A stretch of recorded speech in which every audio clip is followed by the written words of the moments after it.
बापूजी की भयंकर इमरजेंसी और गोकुल धाम के गेट पर तरबूजों का पहाड़। नासिक से अचानक एक दिन पहले लौटे बापूजी को घर जाने की बहुत तेज जल्दी है, लेकिन मेन गेट पर हजारों कलिंगड़ ने रास्ता ब्लॉक कर दिया है। जेठालाल बापूजी को बचाने के लिए हवा में तरबूज उछाल रहा है और भिड़े का बीपी हाई हो चुका है। बापूजी को ऐसी कौन सी इमरजेंसी आ गई है और क्या वो इस तरबूज के पहाड़ को पार कर पाएंगे?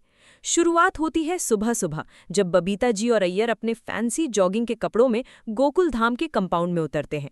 उनका इरादा तो कैलोरी बर्न करने का था, लेकिन सामने का नज़ारा देखकर उनके दिमाग की नसें बर्न हो गई। पूरे कंपाउंड में सिर्फ तरबूज ही तरबूज बिछे हुए थे। ऐसा लग रहा था जैसे किसी ने सोसाइटी को फ्रूट मार्केट में तब्दील कर दिया हो।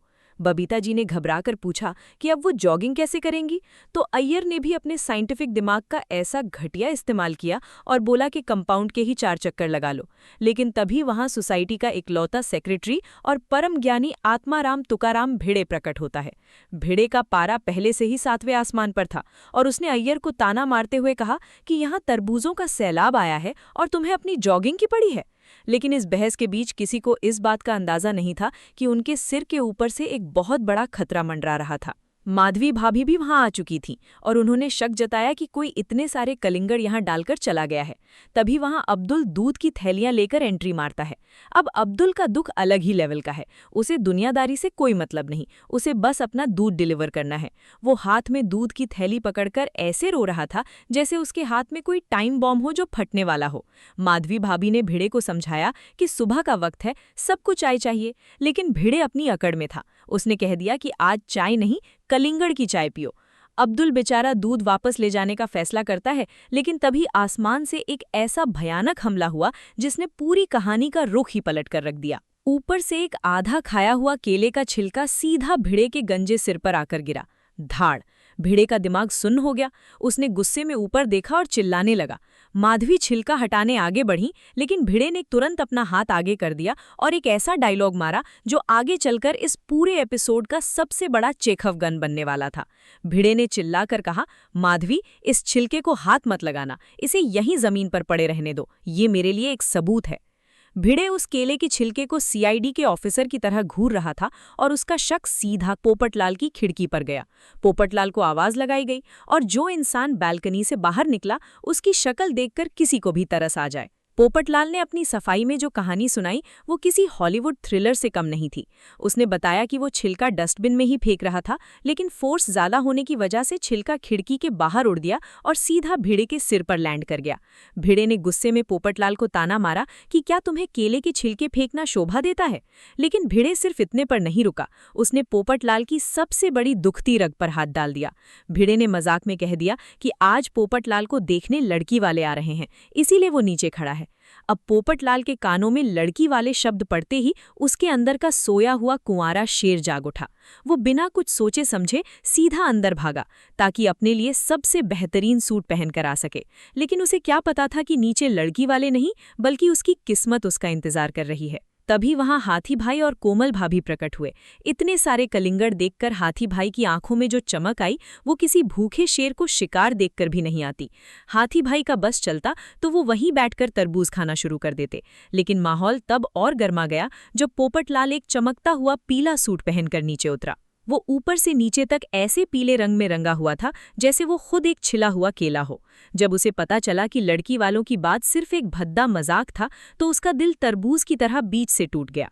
वो मायूस होकर वहां खड़ा ही था कि तभी गेट के बाहर से एक ऐसी आवाज आई जिसने सबकी धड़कनें तेज कर दी। सुभाष धोबी गेट के उस पार खड़ा था। उसके पास पूरी सोसाइटी के इस्त्री किए हुए कपड़े थे, लेकिन तरबूजों के इस चक्रव्यूह को पार करने का कोई रास्ता नहीं था। पोपटलाल की जान सूखने लगी क्योंकि उसके पार्टीवेयर कपड़े सुभाष के पास थे। सुभाष ने भी ऐलान कर दिया कि वो आज दोपहर की ट्रेन से अपने भतीजे की शादी में गांव जा रहा है और अगर कपड़े आज नहीं लिए तो सीधे 15 दिन बाद मिलेंगे। 15 दिन? पोपटलाल के लिए ये किसी मौत की सजा से कम नहीं था। भिड़े ने अपना स्मार्ट दिमाग लगाया और सुभाष को एक ऐसा घटिया आइडिया दिया जिसने पूरे माहौल को एक कॉमेडी ट्रेजेडी में बदल दिया। भिड़े ने सुभाष से कहा कि वो कपड़ों की गठरी हवा में जोर से फेंके और वो लोग उसे कैच कर लेंगे। क्या ये आइडिया काम करने वाला था? सुभाष ने पूरी ताकत से गठरी हवा में उछाली, कपड़े हवा में उड़े और तभी गठरी बीच हवा में खुल गई। धड़ाम, सारे के सारे इस्त्री किए हुए चमकदार कपड़े तरबूजों के रस और कीचड़ भरी दलदल में जा गिरे। भिड़े के मुंह से चीख निकल गई। रूपा भाभी ने अपना सिर पीट लिया और पोपटलाल तो जैसे कोमा में चला गया। सुभाष ने हाथ जोड़े और भागने में ही भलाई समझी। अब पोपटलाल लकड़ी के डंडे से अपने कपड़े तरबूज के पहाड़ से ऐसे निकाल रहा था जैसे कोई खजाने की खोज कर रहा हो। लेकिन मुश्किलें अभी खत्म नहीं हुई थीं, क्योंकि इस खौफनाक ड्रामे में अब एक ऐसे इंसान की एंट्री होने वाली थी जिसका गुस्सा ज्वालामुखी से भी ज्यादा खतरनाक है। रोशन सिंह सोढ़ी। सोढ़ी का दिमाग पहले से ही खराब था, क्योंकि उसे किसी चीटर बिरजू से अपने पैसे वसूलने जाना था। लेकिन जैसे ही उसने गेट पर तरबूजों का ये महापहाड़ देखा, उसकी हवा टाइट हो गई। वो चीखने लगा कि अब वो उस बिरजू को कैसे पीटेगा। दूसरी तरफ रूपा भाभी इस पूरे तमाशे का वीडियो बनाकर अपने प्यारे फॉलोअर्स के लिए व्लॉग शूट कर रही थीं, जिन्हें भिड़े ने बड़ी मुश्किल से रोका।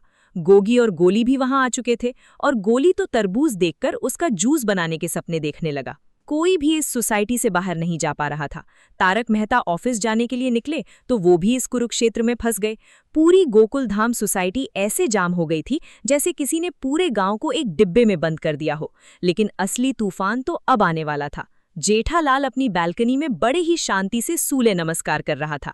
ओम मित्राय नमो नमः उसके मंत्रों की गूंज सोसाइटी में फैल रही थी।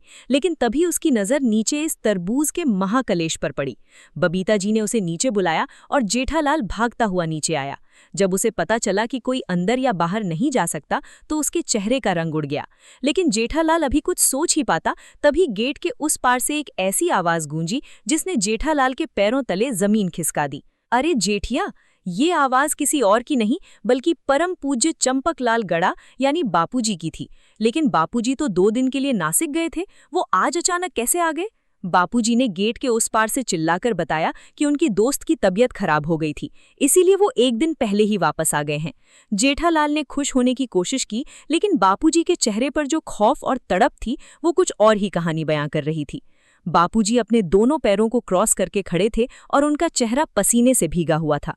उन्होंने हांफते हुए कहा, जेठिया जल्दी मुझे अंदर ले जा, बहुत जोर की इमरजेंसी लगी है। इमरजेंसी?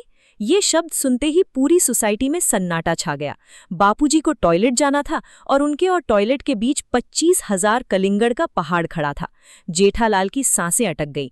अगर अगले 60 सेकंड में बापूजी टॉयलेट नहीं पहुंचे तो आज गोकुल धाम के इतिहास का सबसे शर्मनाक लाइव शो हो जाएगा। जेठालाल ने पागलों की तरह हवा में तरबूज उछालने शुरू कर दिए। वो बापूजी को बचाने के लिए तरबूजों की खदान खोद रहा था। भिड़े का बीपी हाई हो चुका था। वो चिल्ला रहा था कि तरबूज ऐसे मत फेंको, लेकिन बापूजी का कंट्रोल अब छूट रहा था। जेठिया, अब मुझसे नहीं रुका जा रहा। बापूजी ने आव देखा न ताव और अपनी धोती को ऊपर खींचकर उस तरबूज के खतरनाक पहाड़ पर छलांग लगा दी।